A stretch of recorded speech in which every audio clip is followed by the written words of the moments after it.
Hi guys, we are walking towards something quite exciting. Behind me you see the wildflower meadow, and it's a full-on pollinator's dream. We see a lot of butterflies and bees, and that got us thinking. And so we just chatting a little bit with Tommy about it, and Tommy knew somebody who is actually a beekeeper. And so we decided to reach out and just have a quick chat with him to see, is there anything that we should be doing? Should we get our own hive over here to make our own honey? You know, would this help? We didn't know, and so we reached out to this guy called Dermot. Dermot is local, so he came in, had a look around, and he's actually just installing 5 hives, which I think something about like 60,000 bees or so, which is really, really cool. And yeah, we're learning a lot about it. So let's go and have a look. Well, I'm here with Dermot, and Dermot, you are? A beekeeper. I'm here. North Tipperary Beekeepers Association is our group here in Tipperary. So Tipperary is so long or so big that I needed to.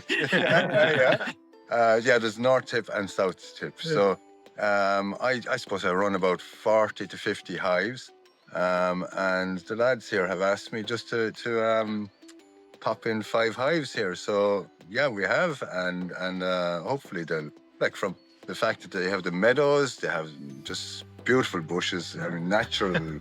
Would be good for the bees. It'd be fantastic for the bees. Yeah. And you said there are 30,000 in the large boxes. In the large boxes, right? Yeah, there will be 30, increasing in June up to about 60,000 bees in a box. Then I grow them in the smaller boxes to be able to move them and everything else, and just get them set to here. So you'd have 30 in each box at least. And in the larger boxes, there might be 50, 50,000, maybe that. We'll see.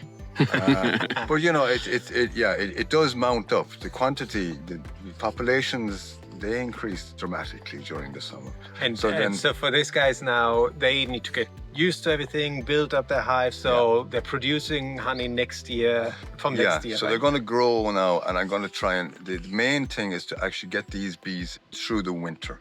Right. So it's to establish them here, and from that point of view, then we actually, I have to maintain them. So there's a little bit of kind of working with them. Okay. And you know, that's what the main thing for, I suppose, any beekeeper is to actually keep your bees in the box. You don't want them swarming if you want honey. Right. Yeah. So they are. Look, at the moment you can see there, that they're just hovering around in each box. So they're just orientating. It's called an orientation flights. So they circle and circle and circle, and they want to observe the trees that are in the area, so that they know how to get back. That's really suited up, yeah, and just in case. We'll just go and pull the plug on this one. So here's one at the front here, look. Oh, yeah. So if we just gently... Oh, this kept them inside, right, for the transit? Yeah. So I'll put that across.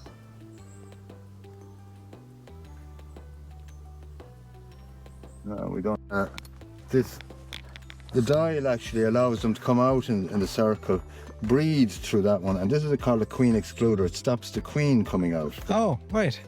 Because you said she's a little bit bigger, right? Yeah, so she stopped.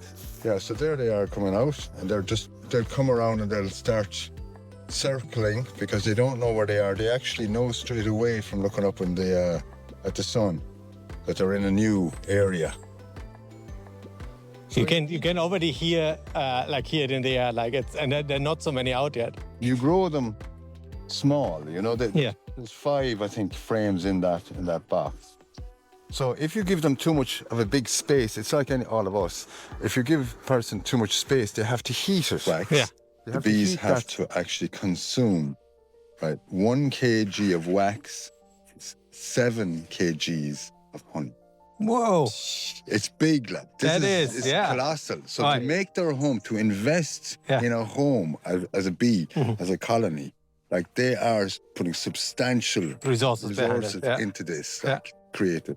So this is why when the swarm is on the tree and it swarms, or they swarm out and they're on the tree, they're hanging, you can nearly put your hands in. I wouldn't. I'd still have my suit on. I'd still have my gloves on. But you can, well, with the gloves on, you can just actually catch them and you can put them in the box. Right. And they're all dripping off you. Yeah. But they're full. Its interest at that moment is to actually create the wax for a new home. Yeah.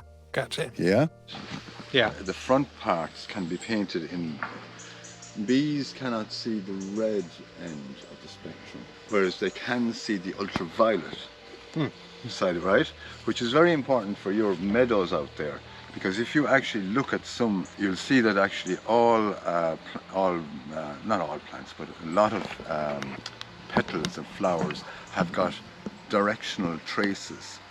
Actually, if you look, so cool. I didn't know that. If you look, you'll see actually, and they're guides for the bees. It's like they're telling them, come down here. This is where our beautiful nectar is, and pollinate.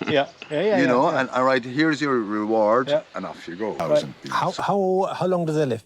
6 weeks in the summer. I had this. Yeah, I had this in my mind. Around. Right. So she's laying eggs all the time. Yeah. And there's a die-off, maybe 600 bees a day. Right. Okay. So she's able to lay 1,000 a day, maybe more. Oh my God. Yeah, so she's just fed. Yeah. She's just actually fed, to lay. She's fed to lay eggs. That's her whole purpose, really, is just keep that colony going and bring it. If this is a full frame of skull, like a rectangle, so the top part is usually honey. Right. The next layer, like a rainbow, is a pollen. Okay. And then she puts her eggs. Gotcha. So that's kind of what's happening here in the center, usually in the middle of the hive, like a rugby ball, inside in a box. Okay. You know, that's kind of sitting halfway down. So the queen would be working away there, and she'd be dropping an egg in that area. Right. So if as I say, her abdomen is a little bit longer than all the other bees, who are all female, by the way, and she suppresses their urge to actually lay an egg. That's when she's the queen. She has this pheromone that she exudes, and it stops them. And she drops an egg then in, and she's able to kind of understand which egg to put in as well. That's pretty good. That's another,